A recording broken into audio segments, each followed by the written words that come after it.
So yun na nga guys, na-launch na sa Pilipinas ang kauna-unahang Bimota Terra na in-release sa Asia. The most expensive adventure bike in the market ay nandito ngayon sa tabi natin. At ngayon, test fit natin, sukatin natin, sakyan natin para ma-feel natin kung kamusta ang comfort. Tara!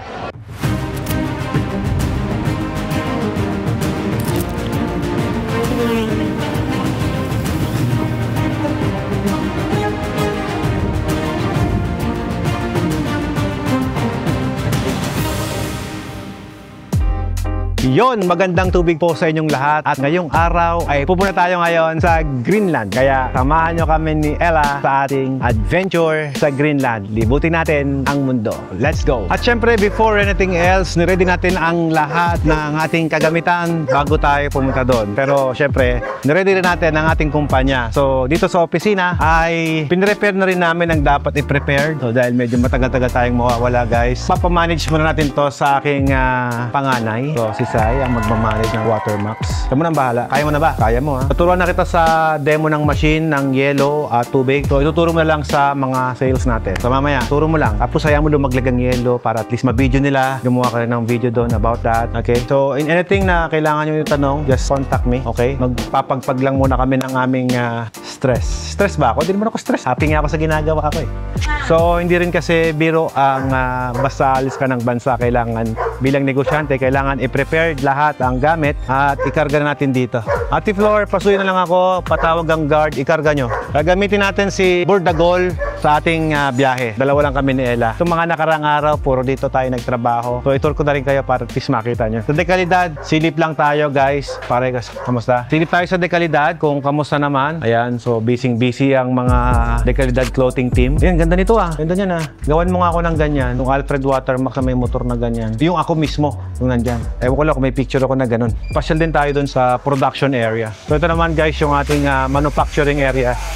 Medyo maingay dito eh. So ito yung mga sinasali natin mga FRP multimedia. Kanya, punong-puno dito. Yan, daming projects dito. Talagang loaded. So bukas maglilinis tayo, general cleaning tayo bukas at para at least mas maluwag sila makakagalaw dito. Hydro testing area, facilities nandito. So lahat naman ito guys. Ito yung tambayan ko kapag nandito tayo sa Pangasinan. So yun guys, ganito kadami yung mga ini-install dito. Ayan o, daming makina dito na ready.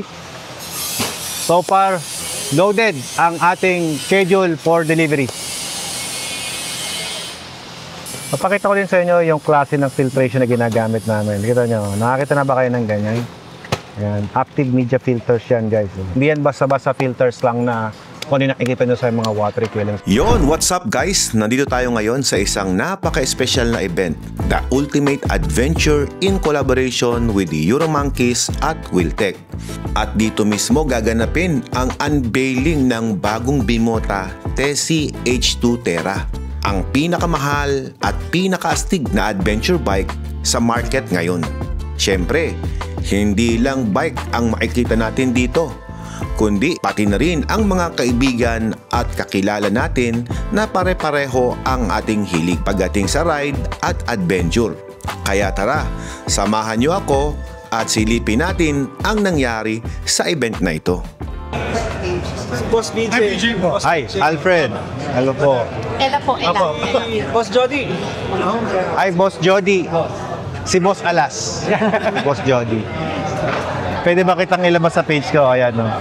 Motor Honda in the Alam nyo, matagal ko na talaga nakasama si Boss Alfred. Napapanood ko to sa mga vlogs na, especially sa mga motor. At talagang kagulat-gulat. Talagang sobrang pongit sa parsinan pag nakita nyo talaga. Ano ko po? Nako, ay, nandiyan pala si Mrs. Baka mamaya marinig tayo. Marinig oh. Okay lang yan. Pag to nakita nyo sa personal, Mas yummy ka bro. ay, ang malapit siya sa itsura na ano, boss eh. Sino ba yun yung partner mo? Yung pulis siya, boss eh, na... Pulis. Ang alam kong pulis ikaw eh.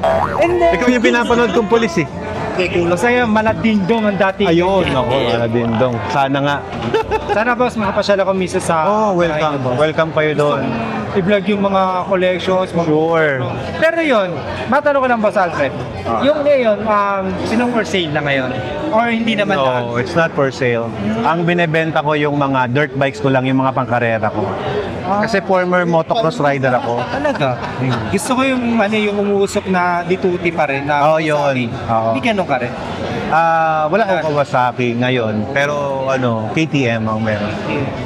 Yun yung parang target ko ngayon, yung sa akin na yung dituti, yung maingay. Pagdating kasi sa big bike, boss, bago pa lang ako. Ang talagang matagal na saddle time ko, dirt bike. Matanong ko lang, ayan, sa vlog ni Sir, kasi hindi ko alam talaga, pero pinapanood ko yung mga video niya, napakarami talaga ng motor. Ilan ang motor ng isang Alfred Watermax? Hindi ko alam, boss eh. Ay! Hindi ako nagbibilang eh. Alam niyo na ibig sabihin nun? Oo. Magpas na sa kamay yun. Lumagpas yung bilang ng kamay at paa. Alam mo, ang isa sa nagustuhan ko sa'yo pagka nanonood ako, yung the way na kung paano mo explain yung mga sa motor niyo, boss. Yun talaga. Saka na-inspire ako. Malay mo, boss, ito yung maging centerpiece dun sa garahe ko. Yung launching ngayon, no? Yung launching. Yung Bemota. Okay. Sinisilip ko yung pera eh. Saka sobrang humble ko ng isang Alfred Watermax. Parang alam niyo, nakatabi ko, nakatabi ko personally, isang Alfred Watermax, alam niyo naman, kilala niyo si Sir. Aksidente lang po napaupo tayo dito. Pero dito daw dapat talaga Team Wiltec. Sana ma-welcome tayo dyan. Team Wiltec din naman ako eh. Yes. Oo, Team Wiltec. First time na makita mo ng Bemota, boss? Hindi itong Bemota na to. Yung Felicity, nakikita ko na yun. But the Terra, first time. Ganda niyan. Ganda yan. Kasi yun yung riding style ko, yung adventure. Adventure yan na parang sports ang dating. Oo, Tama. Maganda, sobrang ganda. Tama. Suspension, wala na. Wala ka na pag-usap. Finish na, no? Independent suspension lahat eh. Correct. Collaboration with Japanese bike and Italy. So, parang ito yung una. Yan na, boss. So, sa mga magtatanong, marami kasi minsan, nag-viral kasi yung Bemota ko last time, siguro nasa 8 million yung views doon. Sabi ng isa, Sir, ano ba kinaganda niyan? Yung China bike yan. Nako, explain mo, Sir. Well, Bemota is a combination of Kawasaki and Italy. Yes. So, para siya, kumbaga, parang Ducati na may engine na Kawasaki. Sa larangan kasi ng mundo ng motor, yung Kawasaki, parang 1% pa lang ng yaman ng Kawasaki yan eh. Kasi napakaraming yaman talaga ng Kawasaki eh. Sakto lang yung dating natin. Senior Manager for National Sales, Mr. Carl Marceville. Yun, no? Board President and Chairman of the Board, Mr. Isao Sudo.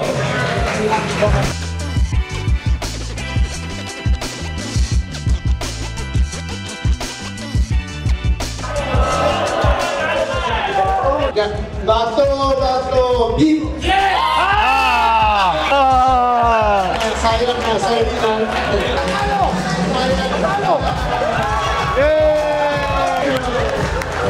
Hey, congratulations! Ito ang solid. Bato-bato lang, meron na isang big bike. Thank you for joining us. Welcome to the future. Let's embrace adventure, embody elegance, ignite revolution. Good evening, everyone. Thank you very much, Gilbert. It's the time that we've all been waiting for. Who better to present to us? Also, everyone, please turn your attention to the screen for a special AVP message from Bemota COO himself, Mr. Pierluigi Marconi. Della nuova Bemota Tesi H2 Tera.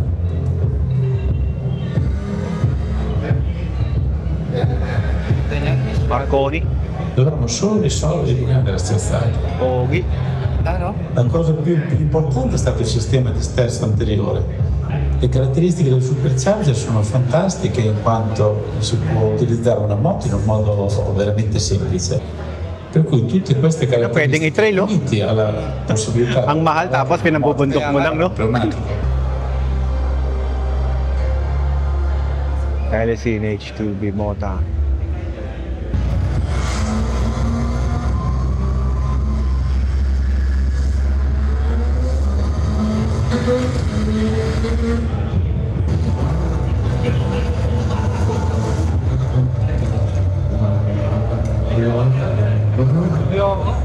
Hindi ko kaya din dyan. And now to officially unveil the country's first Tessie H2 Terra unit. Maybe the wait is over. Alright, unlike you, let the clock lose. Let it lose, so it's easier to unveil. I think we're ready. Ready, everybody? Yes. Ready. Let's do this in 3, 2, 1. Bimota Tessie H2 Terra. Ito na, first look. Breathtaking. Go ahead and take photos. Take official photos as well. Look at that. A true work of art Ganda. on wheels. You can see every line, every component. It's screaming performance. And now I think we're ready to move it here at the center, and then we have our executives to gather around here. Alright, again, I think we're ready to move it here. Ganda. I think it's 1,000. Ang laki ng makina eh. May we ask everyone to make, once again, may we have our executives to gather around this two-wheel masterpiece.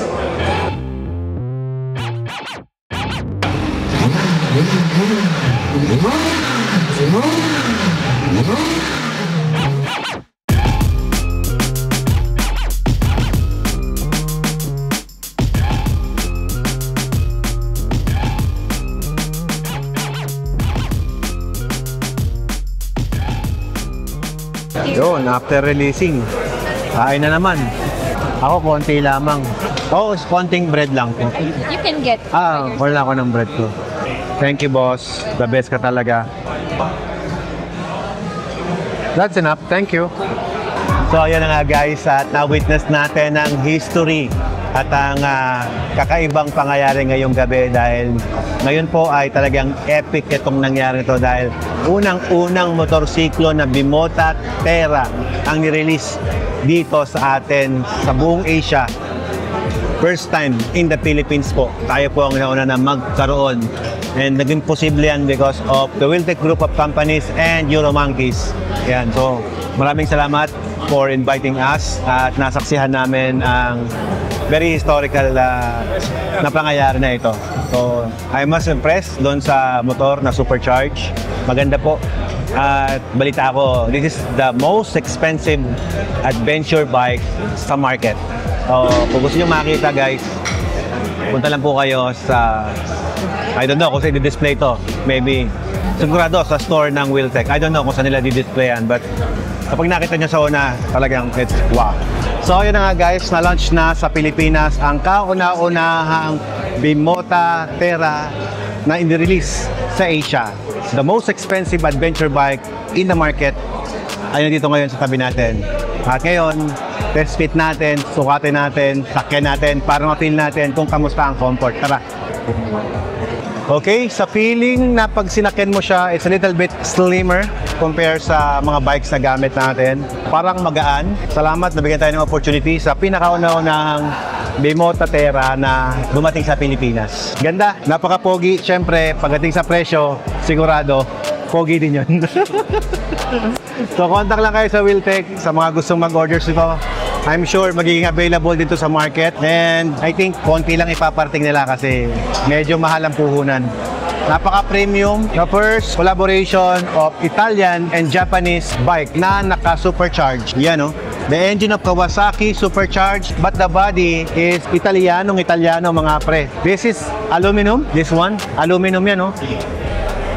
Hanggang dito, buo, aluminum. And then, naka-all-in suspension, parang yung ZH2. Tapos, naka-dalawang all-in suspension sa likod. Naka-Acra Covic 5, carbon to, carbon tip, carbon. Tapos, ang ganda ng aerodynamic. Napansin ko guys, ang pinakakaiba rito, ito. Yan, no? Ito, napaka-solid guys. Wala akong masabi. Aluminum siya, independent suspension, ABS, naka-Brembo brakes. Sa harap, mapapansin nyo yung Kawasaki na itsura pa din. Minimalist yung ilaw. Minimalist din dito ang taas ng handlebar riser. Ang liit-liit ng TFT display dito. Siyempre, on natin para makita nyo yung TFT display. So, yan, Bimota. Merong animation sa gano'n nakikita natin. Yon, may neutral, sports. And I think may mga modes din siya. Ito yung modes. Ayan.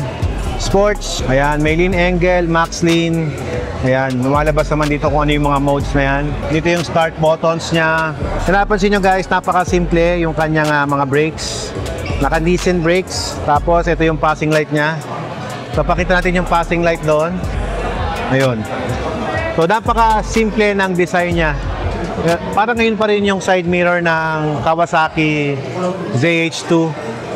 Tapos dito naman sa lugar na to, naka-Brembo. Yan. Ito parang mga Italian na po ito. Italian, Japanese, Italian. Tuturo ko sa inyo yung mga nakikita kong Italian. Ito, this is the Italian frame. Italian din to. Brembo. Yan. Japanese engine, inline 4. Grabe, ang ganda. Carbon dito. Carbon din ito. Yung headlight niya, ang cute-cute ng headlights niya. At meron din siyang cute na signal lights. Dito naman, plastic siya guys dito. Pero mukhang high quality na plastic. Oh no, this is carbon. Yeah, carbon. Carbon lahat to. Sa tangke naman, hindi siya carbon. Dito naman sa kanyang braking. So yan, napaka-simple rin ng kanyang brakes, aluminum. Na-impress ako sa supercharged at Collins at naka-acropobic na rin siya. Magkagandahan sa kanya, pwede mo siyang i-lowered kasi may linkage dun sa baba. Dito sa likod, makikita nyo dito. Imagine mo yung bike na 3.8 million pesos, naka-off-road tire. Ibig sabihin, gagamitin mo siya sa off-road. Parang ang hirap isipin nun, di ba? Ayan guys, ito yung makina, supercharged Kawasaki. May frame siya dito na maganda, napaka-solid.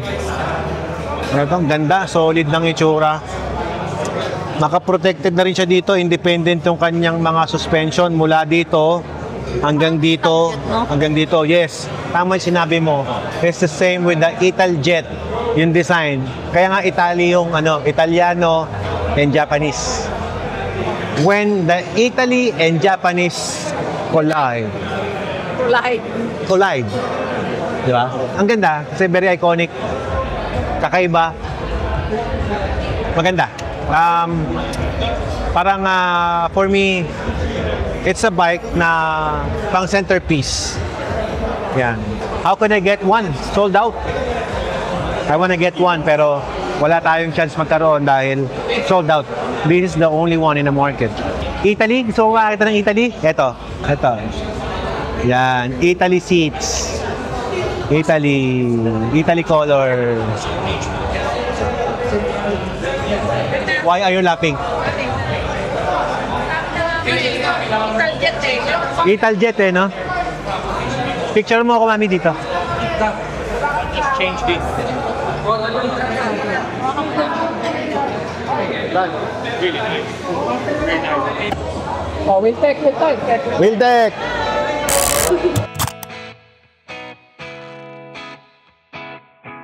So, Team Adventure Philippines, andito rin siyempre, ang kaibigan natin. Ayan, boss. Alfred Waterman. Hello. Hello po, mga bossing. Tunay na big boss to. Ano po masasabi nyo sa bagong motor, sir? Wala akong pambili niyan. Tsaka mahal. Ito, meron, no? Hindi, masyado ka lang humble, bossing. Meron ka niyan. Ganda, talaga. Bili ka na. Naku po. Alam, dalawa lang daw eh. Sold out na, boss eh. Sabi ko, ibuwal ko para pag bumuwal, sold. Pwede. Sabi ko, Pwede.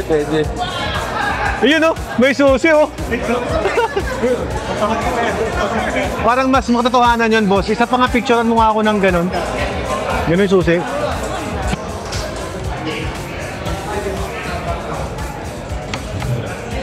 Sound check natin.